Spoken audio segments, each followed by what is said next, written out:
जय जय सीताराम, जय जय सीताराम। श्री राम जय राम, जय जय राम। श्री राम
श्री सीताराम जी को सादर नमन।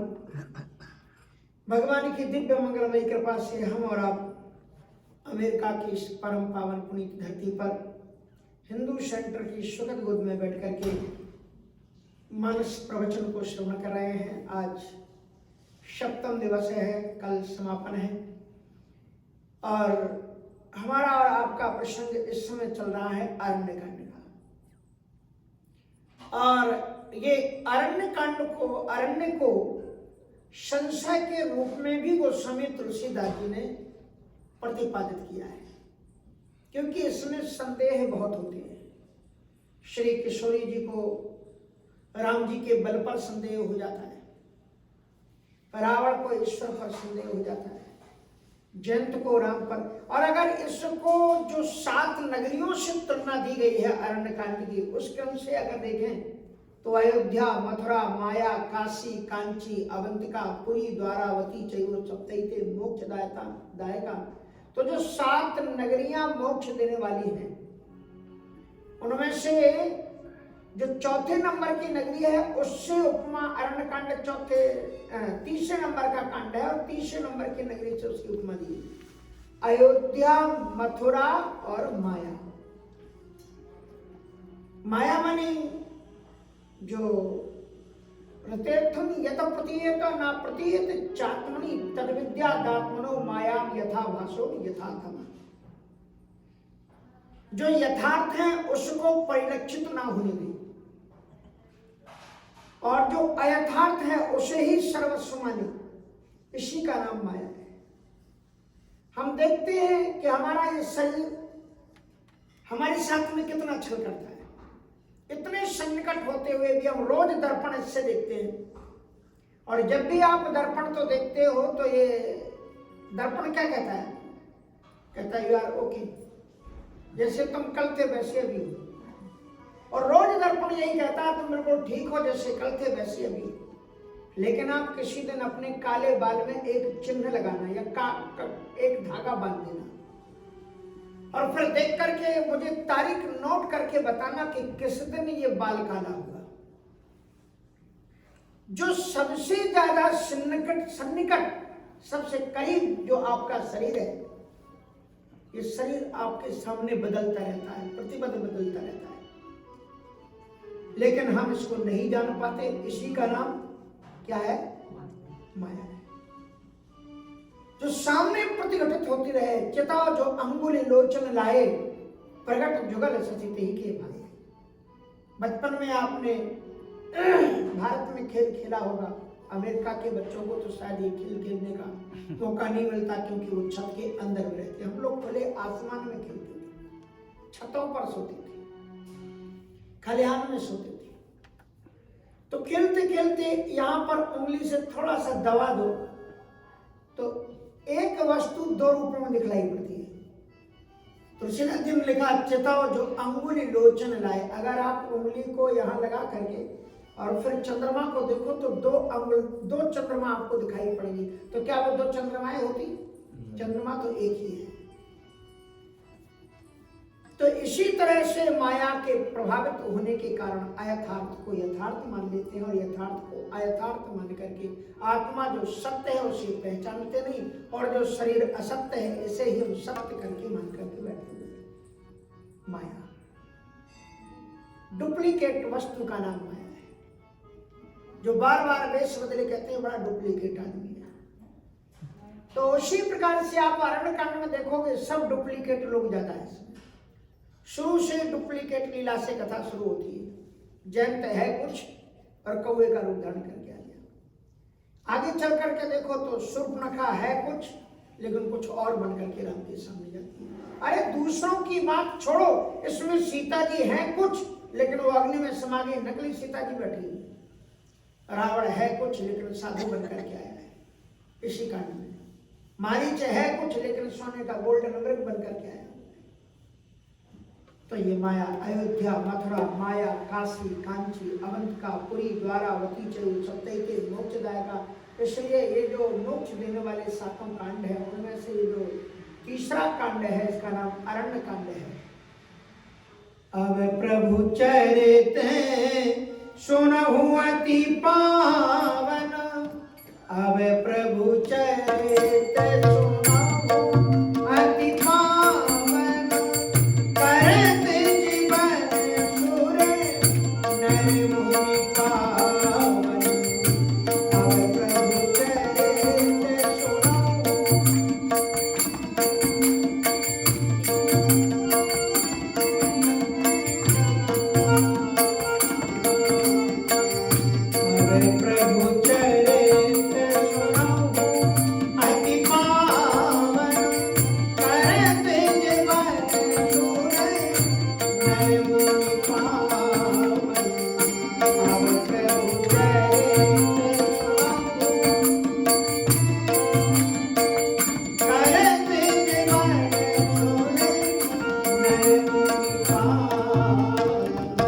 अब प्रभु चरित सुनहु कल मैं आपको वर्णन कर रहा था कि जो शूर्पणखा है रावण को अद्भुत उपदेश देती है। ये राक्षसी है। प्रश्न उठता है कि उसने इतनी सुंदर जो उपदेश की बातें कही, इन चौपाइयों को मैं आज फिर दोहराने का मन करता है, मैं आपको सुना दूं। शूर्पणखा ने रावण से कौन कौन सी बातें कही? वो कहती है कि करत पान सोवस दिन राती, बोतल पर बोतल चढ़ा करके दिन रात सोता रहता है तू। शुद्ध नहीं तब सिर पर आती, तुझे स्मरण नहीं तेरे सिर पर तेरा दुश्मन आ गया है। फिर वो बातें जो कहती है वो बड़ी काम की बातें हैं। कहते हैं राजनीति बिनु हारहि समर्पे बिनु सत्कर्मा, विद्या बिनु विवेक उपजाए, श्रम फल पढ़े किए और उपाये, संग ते जति कुमंत्र ते राजा, मानते ज्ञान पानते लाजा, वैद बंद कवि भानस गुनी, और नासह वेग नीति अस सुनी। राज्य का नीति का अगर ज्ञान ना हो तो राज्य नष्ट हो जाता है। यदि धन को सत्कर्मों में न लगाया जाए, धर्म में न लगाया जाए तो धर्म नष्ट हो जाता है। यदि कोई तुम सत्कर्म करो और उसका अभिमान पाल लो, ईश्वर की कृपा उसमें ना देखो, तो वो तुम्हारा सत्कर्म नष्ट हो जाता है। वह विद्या जो प्रैक्टिकल के रूप में आपके जीवन में प्रतिफलित ना होती हो, क्रियावान ना होती हो, वो विद्या नष्ट हो जाती है। उनका पढ़ाई लिखाई करना ही व्यर्थ है अगर वो विद्या लोकोपकार के काम में ना आती। और संग से कुसंग अगर मिल जाए तो अच्छे से अच्छा सन्यासी नष्ट हो जाता है। सन्यासी भी, गृहस्थ की बात तो करनी क्या है, इसलिए कुसंग से बचना चाहिए। रामायण में लिखा है, दुष्ट संग जन दे विधाता, संग ते जति कुमंत्र ते राजा।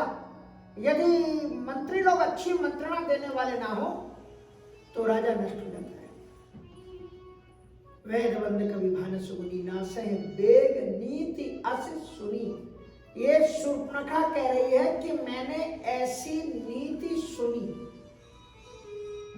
तो कहां सुनी थी उसने ये नीति? आप रामायण में खोजो, इसी अरण्य कांड में कहीं उत्तर है इसका। वो भी सत्संग करती थी, इसलिए भगवान राम ने जो लक्ष्मण जी को उपदेश दिया उसमें लास्ट चौपाई आप देखो क्या कहा। अंत में राम जी ने क्या चौपाई दी? कहते विराग ज्ञान गुण नीति, और यही विधि गयऊ काल बहु बीती। वो छुप करके राम का सत्संग सुनती थी। और राम जी ने अंत में कहां पर समापन किया है? नीति पर। कहते विराग ज्ञान गुण नीति, और यही विधि गयऊ काल बहु बीती। और शूर्पणखा ऐसी बात को कह रही है कि नासह वेग नीति अस सुनी। राम जी का पूरा प्रवचन उसने सुना है, तभी तो उसने कितनी सुंदर वैष्णवी बात कही। रावण तो हरि को मानने वाला नहीं है, वो तो हर को मानता है, शंकर जी को मानता है।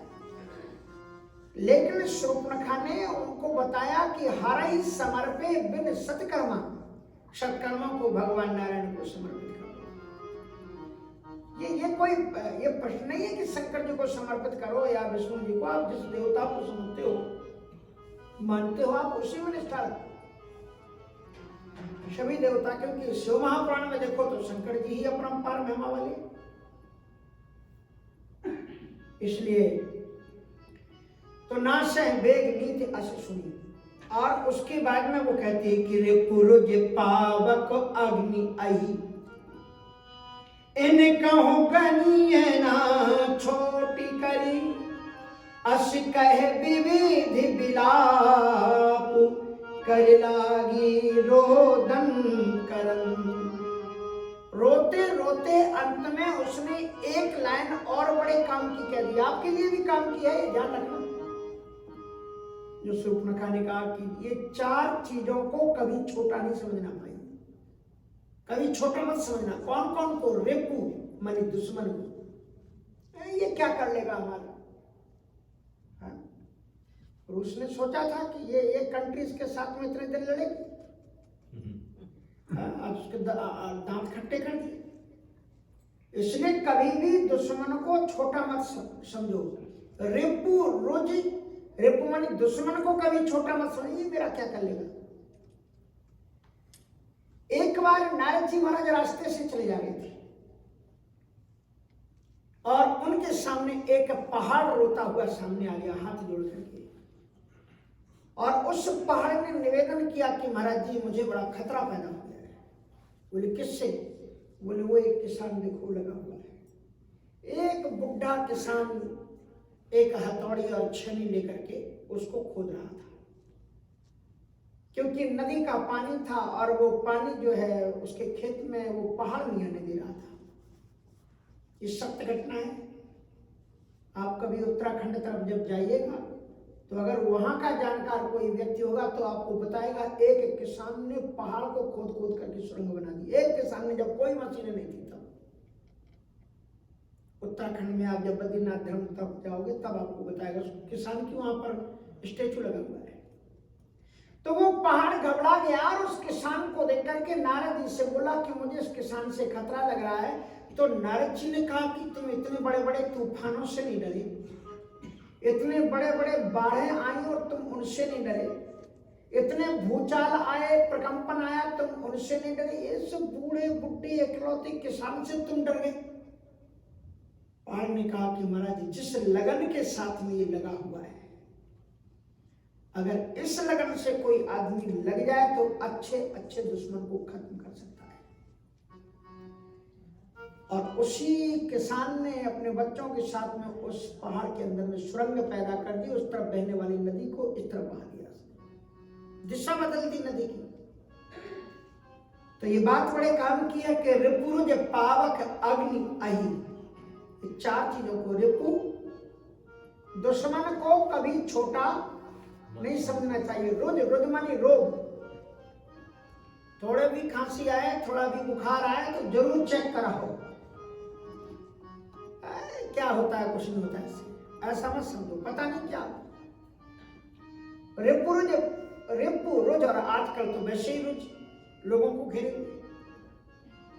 रोग सावधानी रखो। रेपू रोज, दुश्मन से छोटा भी दुश्मन को आप दरकिनार मत करो, नजरअंदाज मत करो। और छोटी सी भी, थोड़ी भी खांसी हो, थोड़ी भी बुखार हो, उसे आप रोग को छोटा मत समझो। और पावक, रिपु रुचि पावक, पाप प्रभु, और पावक, पावक मानी अग्नि, अग्नि की छोटी भी चिंगारी आपके घर को जला करके खाक कर सकती है। इसलिए बड़ी सावधानी रखो। यहाँ अमेरिका में तो और भी ज्यादा सावधानी रखनी पड़ती है, क्योंकि घर लकड़ी की होती है। इसलिए रिपुरुज पावक पाप अहि, और उसके साथ साथ में कहते हैं पावक पाप प्रभु। और पाप, कभी भी छोटे भी पाप को मत होने दो। छोटा सा भी पाप आपके विनाश का कारण बन सकता है, छोटा भी पाप क्यों करो। इसलिए रिपुरुज पावक पाप प्रभु अहि गनि न छोटकर, अपने स्वामी को कभी छोटा मत समझो,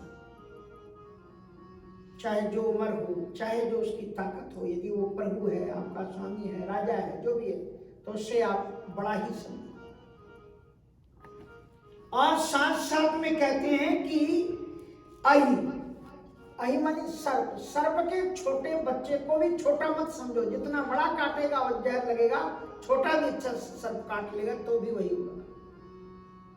तो कितनी महत्वपूर्ण बात उसने बताई कि रिपुरुज पावक पाप प्रभु अहि गनि न छोटकर, और असके विविध विलाप कर लागी रोदन कर। और फिर भिन्न भिन्न प्रकार से वो रोने लगी।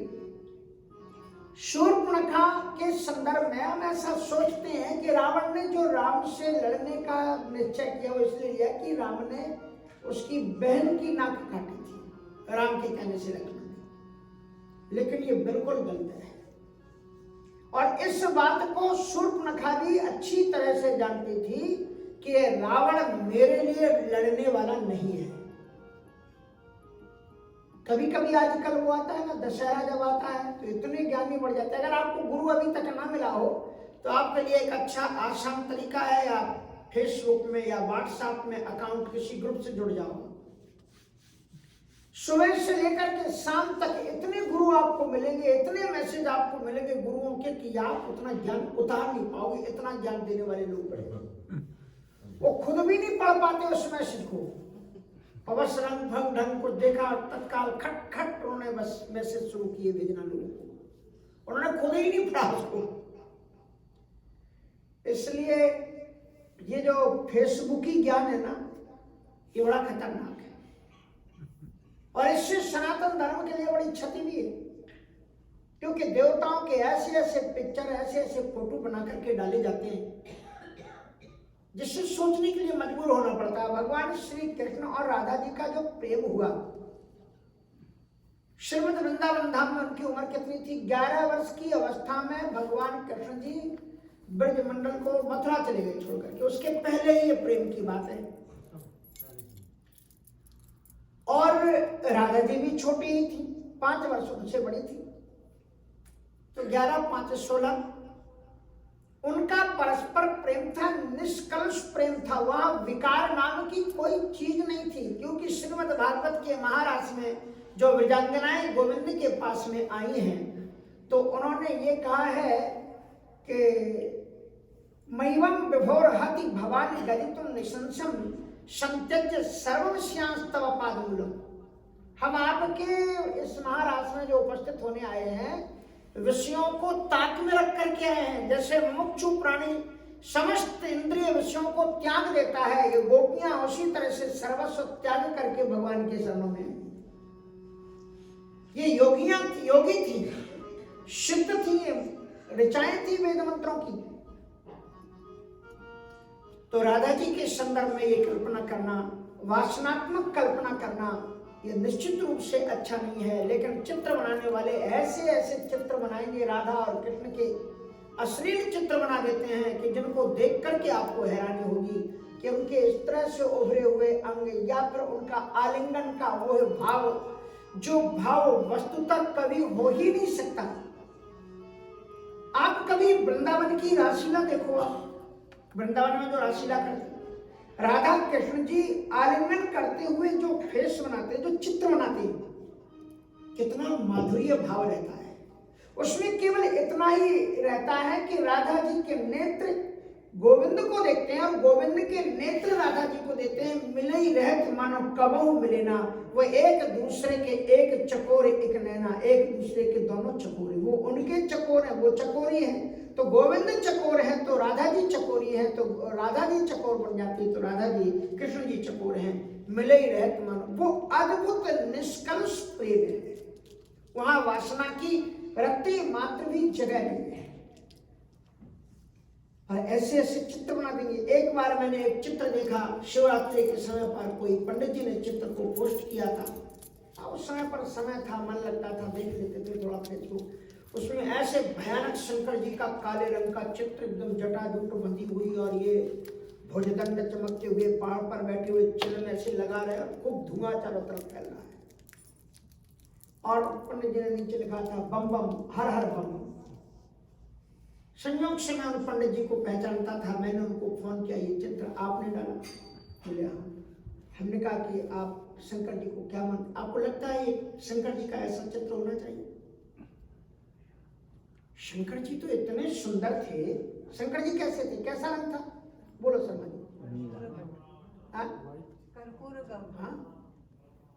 कितना सुंदर। नीलग्रीवं पंचवक्त्रं त्र्यंबकं चंद्रशेखरं वामांगे बिभ्रतीं गौरीं विद्युत कुंज समप्रभां कर्पूर गौरम करुणावतारम संसार सारम। ऐसे स्वरूपवान भगवान शंकर जी विद्युत कुंज समप्रभा, विद्युत सौदामिनी छटा की तरह तेज कुंज से समर्पित भगवान शिव और पार्वती जी का दिव्य दर्शन किसने किया? ये चंचला ने। श्रीमद् शिव महापुराण में जो महात्मा है, शिव महापुराण के श्रवण के प्रताप से उस चंचला ने जो भगवान शंकर जी का दर्शन किया है। बिंदुक नाम के एक ब्राह्मण की पत्नी थी,